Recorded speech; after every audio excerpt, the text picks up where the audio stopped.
जय जगन्नाथ बंधु फाइनाली ओडिशा सरकार तरफ प्रधानमंत्री आवास योजना माध्यम रे गरीब लोक मानू घरटीए जोगे देवाई जो सर्भे स्टार्ट होगा कथा ताहारी उपरे लेटर आसी जाइछि।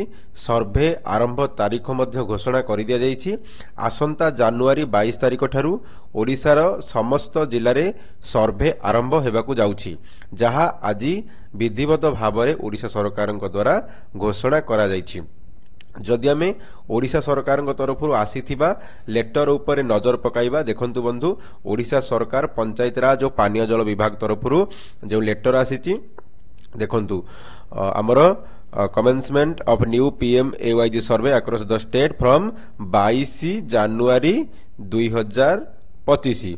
तो आमर 22 जानुआरी 2025 तारीख ठारू राज्यर समस्त जिले रे पूरा राज्य रे आमर सर्भे आरंभ हेबाकू जाउछि।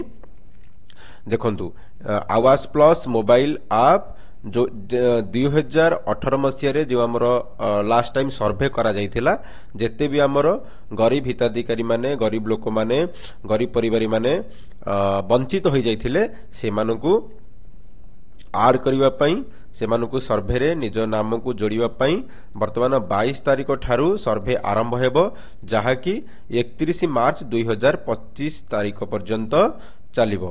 22 जानुआरी 2025 रु सर्भे आरंभ हेबो, 31 मार्च 2025 तारीख पर्यंत सर्भे चलिबो।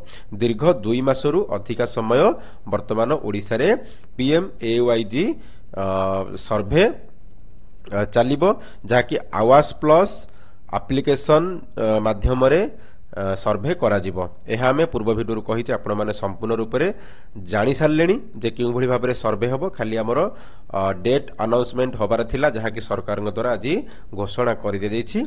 लेटर मध्य आपनको सामने रे अच्छी से भाव में ये सरकार तरफ कहुई जहाँ आमर जो एक्सक्लूजन क्राइटेरिया थिला से क्राइटेरिया अनुसार सर्भे करा जिवो।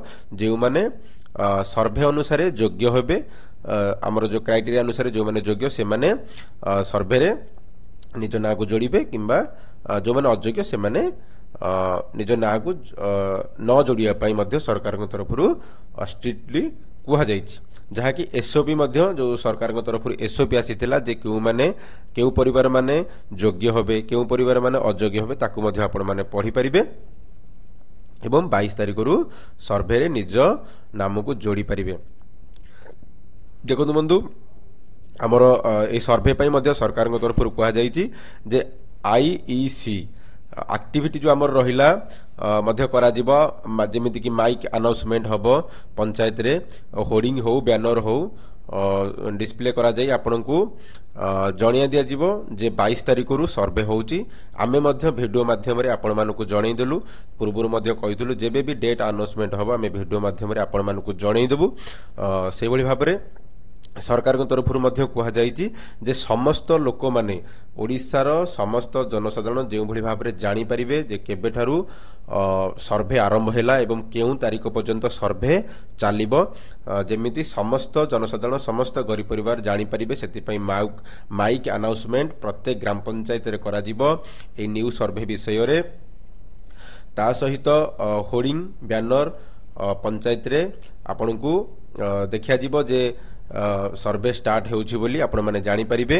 केवल आपण मानको अवेयरनेस करिया पई जे सर्भे स्टार्ट हमर 22 जानुआरी 2025 ठारू आरंभ होउछि, 31 मार्च 2025 तारीख पर्यंत चलिबो। ता सहित एमि देखंतु the survey campaign should be published on various social media platforms and tag to official social media handles. सरकारी कर्मचारी माने मध्य तांकर सोशल हैंडल रे मध्य शेयर करि परिबे जे सर्भे स्टार्ट होला बोली। तो से भली भाव में जेमिति कहा जाइछि जे हमर जेते भी गरीब लोक माने रहिले से माने के भली भाव में एथरो जो 2024 आवास प्लस 2024 सर्भे करा जिवो, जेते भी गरीब परिवार रहिले समस्त केमते जोड़ी हेबे सेति पई ध्यान दिया जिवो। एथरो सरकार तरफ मध्य सेल्फ सर्भे रो ऑप्शन दिया जाइछि, जा द्वारा लोक माने निजे निजर नाम को जोड़ी पारिबे सर्भे रे। तो सरकारंकर एक आशा रही जे କୌଣସି ଲୋକ ଆମର ସର୍ଭେ ପରେ କହିପାରିବେନି ଯେ ମୁଁ ଘର ପାଇବା ପାଇଁ ବଞ୍ଚିତ ହେଲି। କାହିଁକି ନା ପୂର୍ବରୁ କ'ଣ ହେଉଥିଲା ନା ଯେତେବେଳେ ସରକାରୀ କର୍ମଚାରୀମାନେ ସର୍ଭେ କରୁଥିଲେ ଲୋକଙ୍କର ଗୋଟେ ଅଭିଯୋଗ ରହୁଥିଲା ଯେ ଆମର ଘରକୁ କାଟିଦେଲେ, ଆମ ଘରକୁ ଇନକ୍ୱାରି କରିବାକୁ ବା ସର୍ଭେ କରିବାକୁ ଆସିଲେ ନାହିଁ। ସେଥିପାଇଁ ସରକାରଙ୍କ ତରଫରୁ ଏଥର ସେଲ୍ଫ ସର୍ଭେର ଫ୍ୟାସିଲିଟି ଦିଆଯାଇଛି। ତ ସମସ୍ତ ଜନସାଧାରଣମାନଙ୍କୁ ରିକ୍ୱେଷ୍ଟ 22 ତାରିଖ ଠାରୁ ଏ ଯେଉଁ ଆସନ୍ତା ଜାନୁଆରୀ 22 ତାରିଖ ଠାରୁ ଆପଣମାନେ ସର୍ଭେରେ ନିଜ ନାମକୁ ଯୋଡ଼ନ୍ତୁ। ଯଦି ଆପଣ ଭାବୁଛନ୍ତି ଯେ ଆପଣ ଘର ପାଇବା ପାଇଁ ଯୋଗ୍ୟ ତାହେଲେ ନିଜ ନାମକୁ ଯୋଡ଼ନ୍ତୁ। ଏବଂ ଆମେ ପୂର୍ବ ଭିଡ଼ିଓରେ କହିଛେ ଯେ ଆପଣମାନେ କେଉଁଭଳି ଭାବରେ ଆୱାସ ପ୍ଲସ୍ ଆପ୍କୁ ଏବଂ ଆମର ଯେଉଁ ରହିଲା ଆଧାର ଫେସ୍ ଆର୍ଡି ଆପ୍କୁ ଆପଣମାନେ ମୋବାଇଲରେ ଇନଷ୍ଟଲ୍ କରିବେ। ଆମେ କହିଛେ ଆଗକୁ ମଧ୍ୟ କିଛି ଗୋଟେ ଭିଡ଼ିଓ ଆଣିବା ହାରି। ଆପଣମାନେ ସର୍ଭେ ସମୟରେ ଯଦି କିଛି ପ୍ରୋବ୍ଲେମ୍ ଫେସ୍ କରୁଛନ୍ତି, କିଛି ଟେକ୍ନିକାଲ ଏରର ଫେସ୍ କରୁଛନ୍ତି, ତାହେଲେ ଆପଣ ଆମର ଯେଉଁ ଟେଲିଗ୍ରାମ ଚ୍ୟାନେଲ ରହିଲା ସେଥିରେ ଆପଣ ମେସେଜ କରିବେ। ନିହାତି ଭାବରେ ତାର ଆମେ ଯଦି ଆମ ପାଖରେ କିଛି ସଲ୍ୟୁସନ୍ ଥିବ ନିହାତି ଭାବରେ ଆମେ ସେୟାର କରିବା। ଏବଂ ସର୍ଭେ ସମୟରେ କେଉଁଭଳି ଭାବରେ ଆପଣମାନେ କିଛି ପ୍ରୋବ୍ଲେମ୍ ଫେସ୍ ନ କରିବେ ସେଥିପାଇଁ ଆପଣଙ୍କୁ ଆମ ଚ୍ୟାନେଲ ମାଧ୍ୟମରେ ଆପଣଙ୍କୁ ପ୍ରତିଶ୍ରୁତି ମଧ୍ୟ ଦିଆଯାଉଛି। ଆଶା କରିବୁ ଆପଣମାନେ ସମସ୍ତେ ନିଜ ନାମକୁ ସର୍ଭେରେ ଯୋଡ଼ିବେ ଏବଂ ସରକାରଙ୍କ ତରଫରୁ ଘର ଖଣ୍ଡେ ପାଇବେ ଯଦି ଆପଣ ଗରିବ ପରିବାର ହୋଇଥାନ୍ତି। ଧନ୍ୟବାଦ। Thank you for watching.